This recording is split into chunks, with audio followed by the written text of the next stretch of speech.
Hello and welcome to Living a Culture of Life podcast by Human Life International.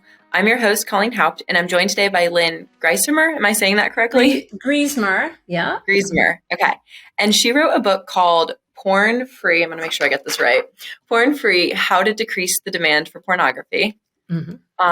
So we'll be discussing that today. So welcome to the show, Lynn. Hi, Colleen. Great to be here.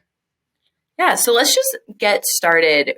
It's in the topic of your title of your book. What do you mean by decreasing the demand for pornography? Can you explain what that looks like and why it's important?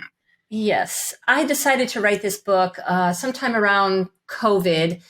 I was observing that my first question was, why are there so many pedophiles, men, 52-year-old men, wanting to have sex with a 13-year-old?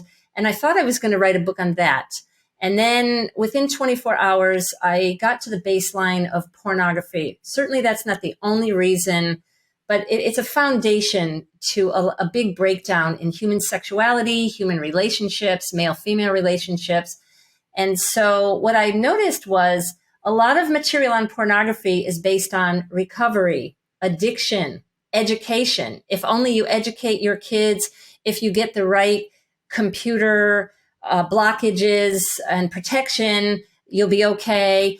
There was also information on the brain, what porn does to the brain. But there's not a lot, and legal. There are great people trying to make legal restrictions and enforcement.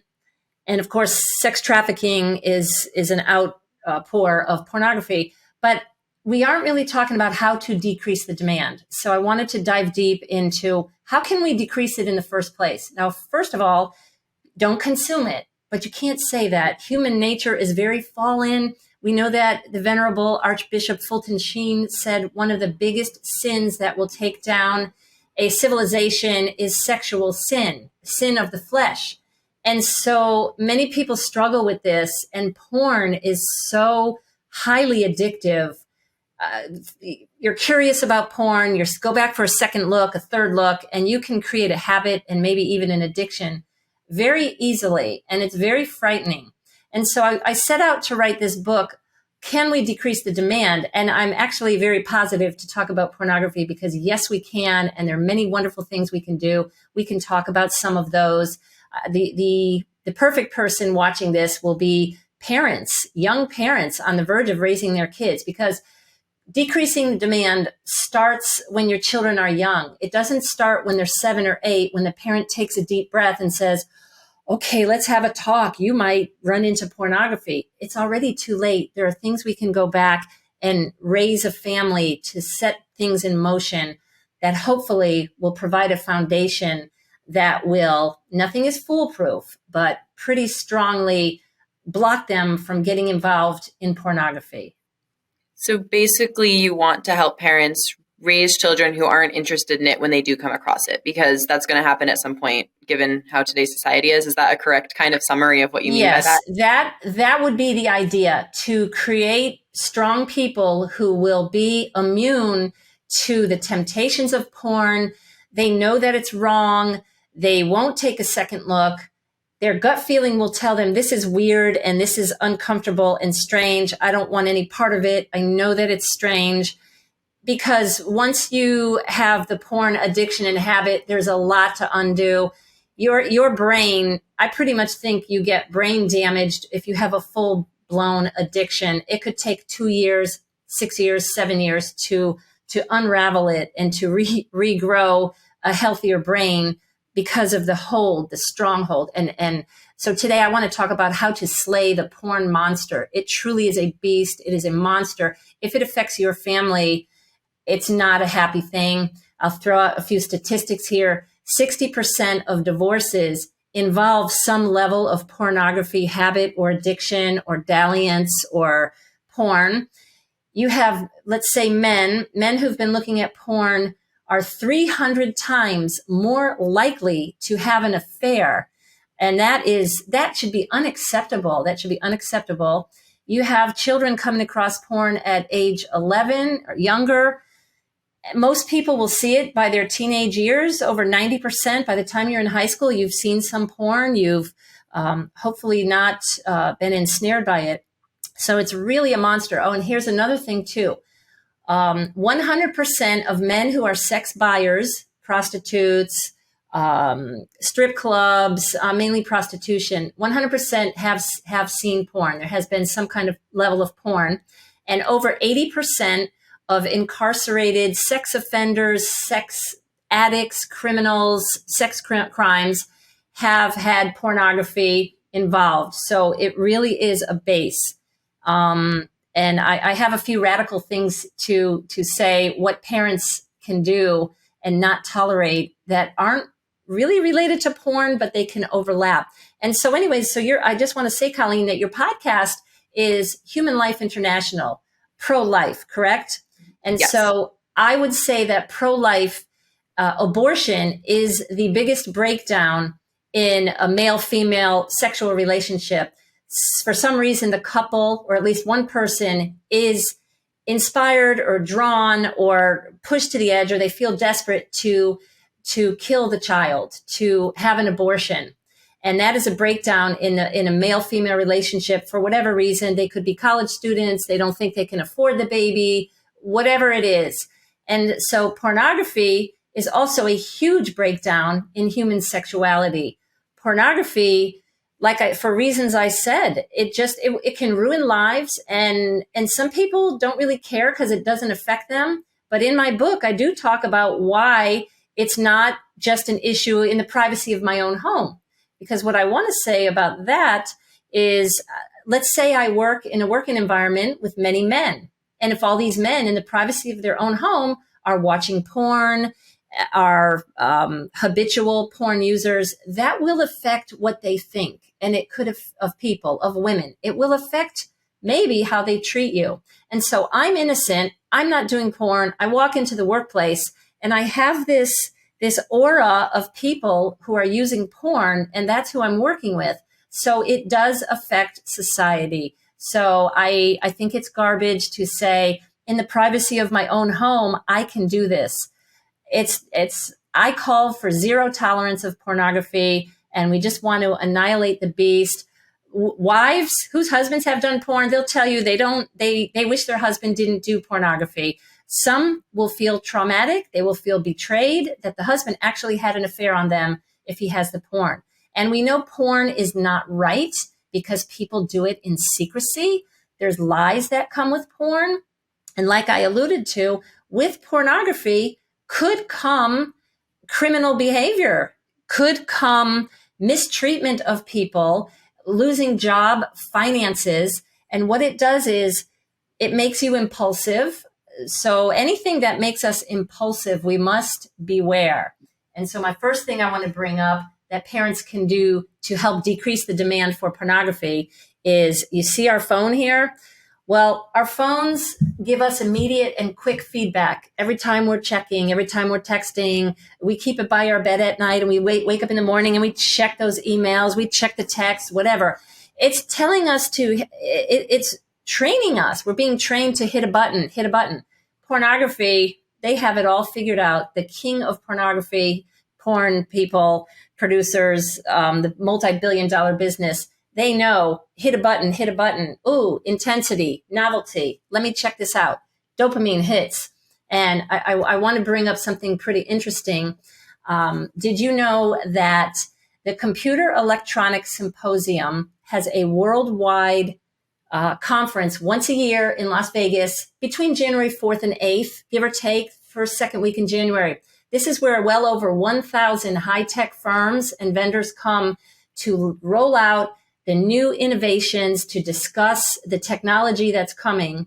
And at the same time, for many years, the Adult Entertainment Expo, or the Adult Video News, it usually draws well over 25,000 people. They used to have more, but after COVID, it's gotten less. They have theirs at the same time so that conference attendees can go to both. So I want listeners to know that the advances in technology, the porn pushers are right there, either creating it or involved or ready to do it. And here's something parents should be afraid of and concerned, and maybe not let your young boys or kids use. They have what's called like the metaverse. You put this big goggles on, and you can do sword fights, and it's fun, and these gaming, and you feel like it's a virtual reality that's real. And there's porn in there that actually, a couple of researchers said, it actually feels you're really having sex. It's feeling real putting this on. So when Christmas comes around, I would not increase the usage of video gaming or the time kids spend on these instant gratifications. So it's pretty devious. I did not realize that. I've heard of the virtual reality ones for things like games, or I know like some architects can use it for like seeing what a building could look like once they're finished, like practical uses and fun ones. But I never actually considered how people would use that for porn, though that totally makes sense. I know that in your book you talked about like signs and symptoms of porn use in society, and we kind of covered that slightly, but can you go into that a little bit first before we talk about actually how to decrease it, just so people can kind of be aware of what kind of is going on in society right now? Okay, there are many subtle signs of porn. We see on billboards a very chesty, voluptuous woman smiling because she wants implants and it's going to make her happy. And you have the young, attractive male doctor with the stethoscope for cosmetic surgery. So whenever we think of the cosmetic surgeries that women flock to, the lips, the butt, the breasts, that to me is a pornographic sign, trying to make yourself different and sexy. Is this what men want? And it's interesting that voluptuous breasts should really be a engorged mother ready to breastfeed her baby. That is what they're for as mammals, mainly. So they're the signs of the selfie narcissist generation. We're always having to look good. Look at me, attention on me. When girls think that beauty is only and mainly in their looks and their appearance. I'm all for attractive appearance and making yourself look great, and that's important. But when we go overboard to excessive attention to what we look like, and if you're going to dress a certain way, you're going to get all these surgeries, you're going to look a certain way, guys might just hone in and look at certain parts of your body. And is that what you want as a human being? Is that the attention you want? No, you want someone to look into your eyes, face-to-face relationships. Other signs of porn, just the crass attitudes. I recently watched a documentary called Liberated, and it was filmed in 2017, and it was about spring break. And it made me realize that if any parents of college students are watching this or listening to this now, do not pay for your kids' spring break to Cancun or Florida or beautiful places, because there's a lot of alcohol, there's a lot of free sex, it's just one big party. Instead, do an alternate spring break where you would go and help Habitat for Humanity, help somebody recover from a hurricane, rebuilding of a home, or something of value. So alcohol mixes with young men who are doing porn and who are going wild on the beach, and that's not good news. And I also want to bring up violence. I've recently decided in the past year, I want to avoid rated R movies that have excessive violence, graphic violence, and gore. I don't care how good the story is. I'm going to have to pass it by, because what some of these things do in our life is that they desensitize. Anything that's going to desensitize your child as you're raising, too many gaming, violence, to the point where you don't even blink an eye when you see, heads being shot off and whatever. And we have to really guard our senses and our minds from all of this. And I think it's almost 90% of most of porn involve violence often against women. And this is teaching. You as a parent, do you want porn to teach your kid? The answer is no. And if you as a parent are a little bashful in bringing this up and you don't know how to bring it up, there are many good organizations that can help you fight the new drug, defend young minds, Exodus Cry. There's many great educational to help you relax into it. But I have to say, in my book, I talk about you need to have courageous conversations. The parent should be the initiator of porn awareness in your family. And I'm getting ahead a little bit about ways to decrease it. But I don't know, Colleen, what signs do you see as a pornified culture? Well, I remember you were talking about kind of one thing that really stood out to me in the book was you were talking about guys who like can just kind of stare off into space and their eyes glaze over. And I just thought that was an odd sign of porn that you brought up. And I was curious why you brought that up as a sign of porn. And that was the one that stood out the most to me. All right. I brought it up because I've seen it and I know it. I'm familiar with it. It's unscientific, but I talk about the pornified look. And I just have this gut feeling. And again, it's not scientific. I wish someone would do the science on it. But when a guy has a habit of porn or has an addiction, it's as if their brain is misfiring and reconfigured, and they're hiding something, and to the point where you don't really know how to relate to women. After a while, you can't keep this hidden. It becomes a runaway train, and it's almost as if you're taking a human being, you're altering that person to a robotic state. And this is why I don't come down hard on if a woman finds her husband doing porn. I don't believe in immediately kicking him to the curb, divorcing. He's a loser. No, he has a problem. He has a problem. And we are, as our partners, our married partner, we are to reach out and help. We took vows for better or for worse, in sickness and in health.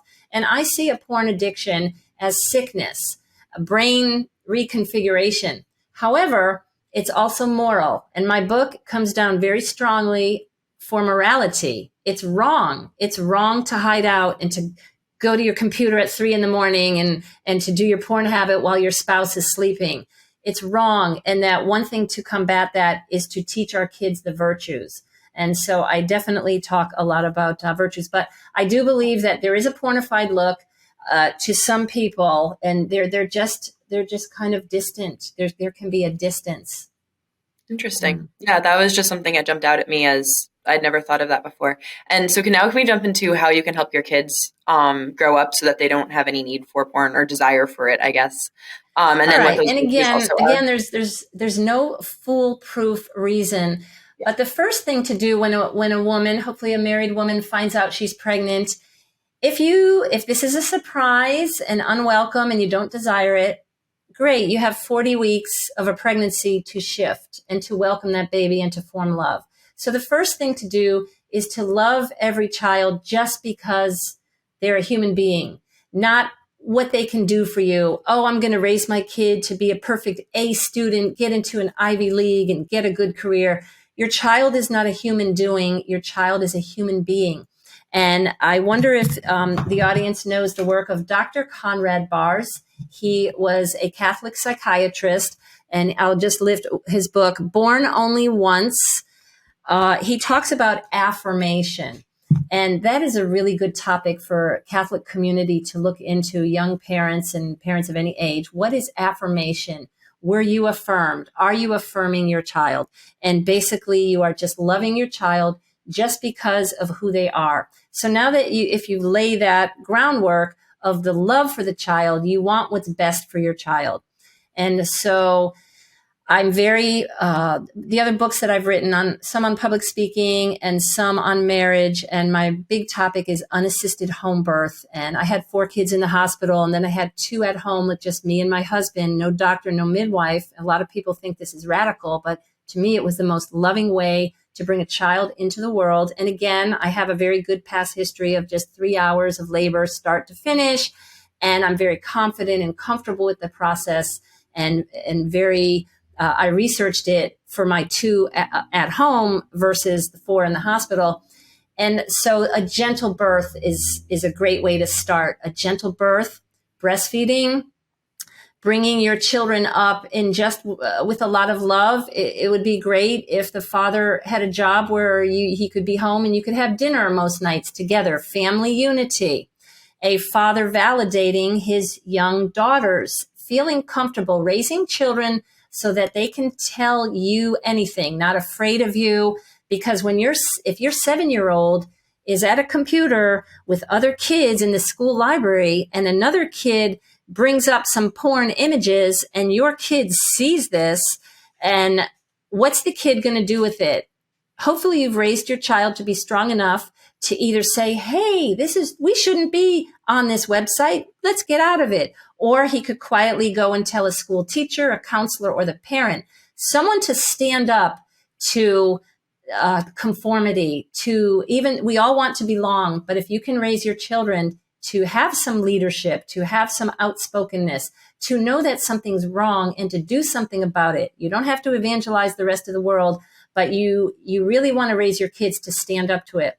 And why do you want to raise the kids to stand up to it? Well, let's give a couple of examples of what porn has done to young men, 14, 15-year-old boys. They molest their younger sisters. And there was one 19 kids and counting. The oldest son, Josh, was looking at porn from age 14 or 15. He molested at least 4 of the daughters. I don't think they told the parents. He went on to get married and had kids, and he went to the Ashley Madison website, which is all about married people having affairs. And now he's doing a prison sentence. And I look at his picture and I feel how sad he went down the slippery slope, starting with pornography. He never at the age of 35 would have wanted the life he has now. It's horrible. And so this is how porn can end up to even the most unsuspecting person, because porn can really grab almost anybody. So it's best for a parent to tell your kid, hey, I'm giving you this cell phone. I know you're 9 or 10 years old, but you're only to use it to call me for the pickup from school or whatever. And if you happen to come across something on your phone, please tell me right away. You won't get in trouble. Just please tell me. If any of your friends, what are you talking about, mommy? But weird pictures. Well, nakedness is for privacy. If you see naked pictures or someone asks you to send naked pictures, you know that's wrong, and please tell me. So you in other words, Colleen, developing a rapport starts young. It starts in the family at a young age, the trust, the community of the family. It's almost too late to all of a sudden not have much communication going, and then you think your kid's 13, oh, let's have the talk. And they probably can tell you more than what you can tell them based on what they've seen. So some of these are a number of things we can do. Well, and it also seems like if you raise a child to be able to talk about that stuff when they're younger and have that trust with you, it's less awkward when they get older. I feel like if you're trying to approach a 13-year-old and be like, you need to tell me stuff, if you run across it, a 13-year-old's more likely to be like, I'm getting older, I don't need to tell you stuff. But if you raise them to come to you with those kind of problems when they're younger, it's already become a habit by the time they're older of, oh, I don't know what's going on here, I want to talk about it. Or I saw this thing that I don't like, can you help me through it? Yes. And so that makes sense that if you're affirming the child and building that loving relationship with them from a very young age, you're going to have a better relationship with them going forward. Yes, which definitely would relate to that. I definitely, and I think that by having babies born at home, by breastfeeding. So my oldest son is 35 and my youngest is 20, and my oldest son is about 3 years older than the second child. But anyways, when one of my babies came along, he was 7, and he and I would just chat while I was breastfeeding the baby later at night when the younger kids went to bed. And so that was very wonderful. It was very heartwarming, and it was bonding and connecting, and that he saw me sitting there relaxed breastfeeding a baby. So in the back of his mind, growing up, oh, breastfeeding is good. It's normal. It's healthy. It's positive. Wow. That's something, that's what you do in a family. And conversations around the dinner table with dad and mom, and trying to do that before teenagers, things get busy in the high school years. But yes, just developing the comfort. And you know what? We parents, we have it hard. There's just so much decisions we have to make, bombardment, and be okay with your imperfections. Be okay if you stumble over your words. Just be who you are, and everything is is an experiment and is temporary and is a learning process. You don't have to have everything perfect before you do something. And then in your book, you also mentioned the 10 virtues to help form in your children to combat porn. So jumping off of what you can do to help like raise them emotionally, can you now talk about what kind of virtues you can help them that will help, like what the virtues are and why they'll help? Yes. All right. I was thinking about this today. What is the most important virtue that I would choose? And I think I'm going to choose the word charity. Charity is not, giving your money and time to an organization. It's giving your love to someone or something or some cause and expecting nothing in return, just because you want to pour love out to others. And it's funny, during this Lenten season, I was trying to dig into the virtues and the Beatitudes. And I took one of my daughter's book, The Seven Saints for Seven Virtues, and Mother Teresa. They're talking about Mother Teresa in this book. And it's just very, very wholesome, very wonderful, very loving. We need to get back to virtues. And so I talk about 10 virtues that can help combat pornography. And basically, we want to definitely have integrity, adhering to the truth and what is honest. We want to have humility. Again, charity is very important. Unselfish love and generosity. And if we can just have unselfish love and generosity, we know that porn is not generous. Pornography, you just think about all of these things. Porn has no place. Prudence, the habit of deciding well at each moment what we must do. Self-governance. And so that's kind of why I talk about the phone usage and things that make someone want instant gratification. Self-governance takes time, quality time, quantity time. It might mean, oh, we're in a hurry. Let's stop by a fast food place for dinner. Wait a minute. We want to save some money this week. We're going to go home and take an extra 15 minutes to put together a dinner. And, so you're teaching a little delayed gratification, self-governance. And that's important when we are young adults and adults with our sexuality as well. I briefly mentioned these. Chastity is an important one. Chastity is using reason and restraint. And all of the music, let's avoid some of this music, as well as the violent rated R movies. Let's avoid some of this music. Do it. If it feels good. Yeah. No, we have to get control. And, none of this Tinder swipe. Let me find a date tonight. Quick. We really need to stop being so barbaric and be a little more restraint with ourselves. Temperance, fortitude, diligence, careful and persistent work ethic. And diligence can be taught with children valuing their homework, taking up a musical instrument, a sport, an art, using your hands to develop a skill. How about develop a skill rather than spend an extra hour a day on your phone? And so diligence is, as we can work towards productivity and something meaningful. Now, that's not going to stop you from doing porn, but it's going to start creating a purposeful life, something meaningful, exploring what our God-given talents or direction might be. And so it takes a lot of work. And if parents have high-powered working jobs, they come home and they're out of energy for their kids, and they'd rather just watch a couple of movies and relax before they go to sleep for the next day, it's going to be harder. You're going to pay for it later on when your kids get older. So raising a family is a big investment. It's really a big investment. It's a wonderful investment. I'm very happy that my young adults are starting to get married and have kids. And I feel that I'm very glad that I spent the time I did. Now, I do talk about, of my 6 kids, 2 of them did veer into porn for a very short time, and then they pulled themselves out. And so there is redemption, God's redemption. There is admitting it, and don't be ashamed and afraid. If you've been doing porn, please don't be ashamed. That's why Satan wants to keep it hidden, shame, and keep it private. It's horrible. It's a dirty habit.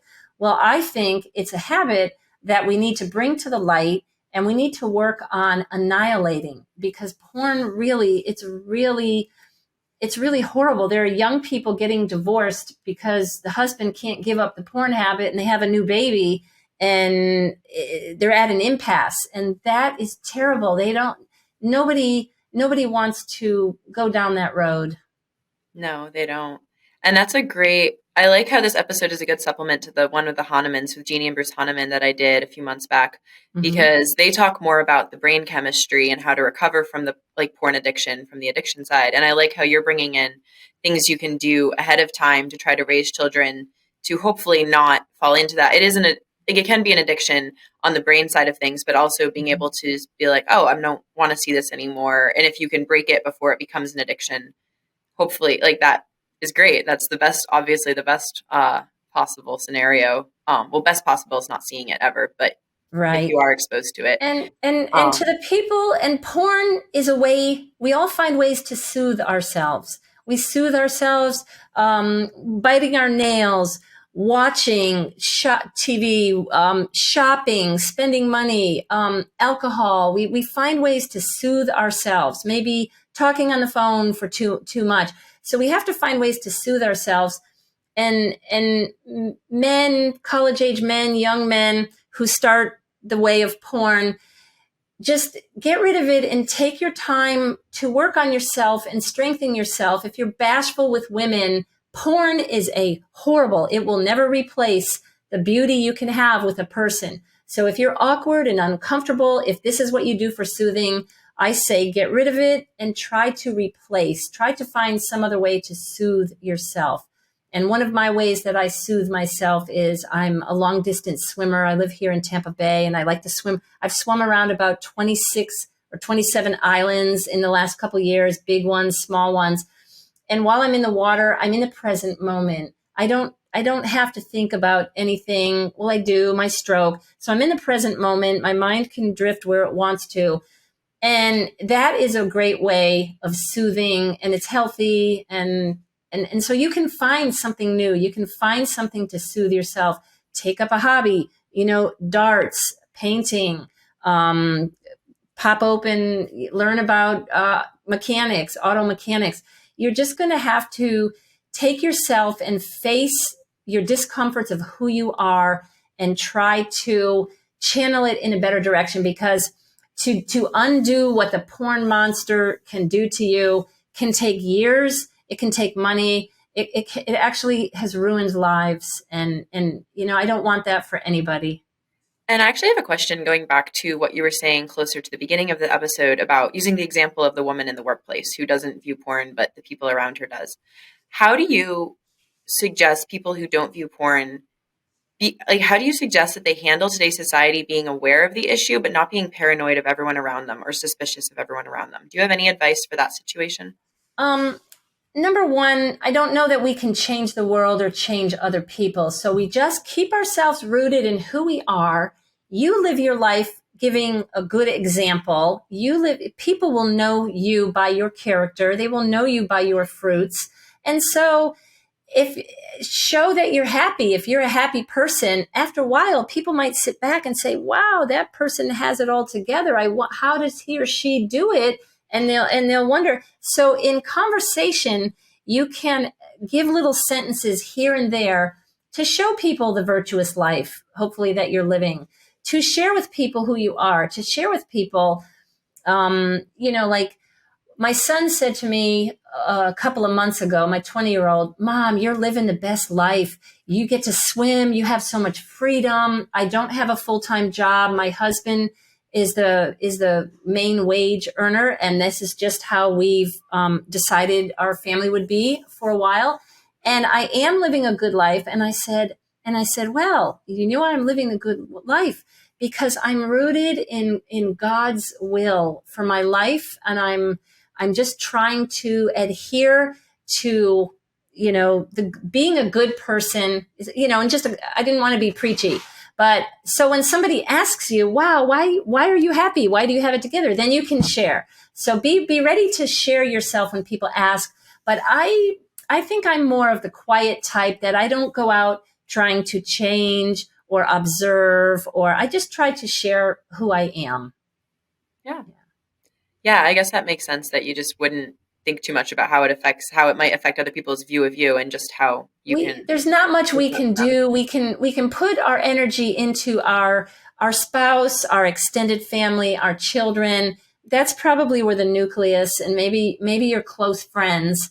But you just have to, being open, being mindful, being in the moment will give you little clues to that. And you know what? Say a silent prayer. If you know someone is in a bad way, just offer some prayers and don't even tell them, and just really put them, on your heart and mind.